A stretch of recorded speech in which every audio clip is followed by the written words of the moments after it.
there are no shortcuts in life. Today we ideal कि ना अच्छा generation का everything they want right now. तो ये advice वाला नहीं दिया. You can either have it right or you can have it now. So you need to fix it in life because there is no such thing as right now. You have to get it right, and for that you need to spend X number of hours working every day. My father gave me a clear message that I was blessed with it. Every kid, every child here is blessed with some ability. You need to worship that with both your hands and treasure it. The moment you start taking things for granted, that is the beginning of your downfall.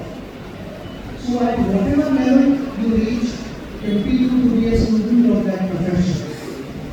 I call it passion. It was my passion, never a profession. It was my life and continues to be my life. So whatever you want to be in life, give it 100% right. Because then there is a lot of time to enjoy your life with your friends, with your friends, with your family members, everyone. But given that point, you should be totally focused and committed to what you want to achieve in life.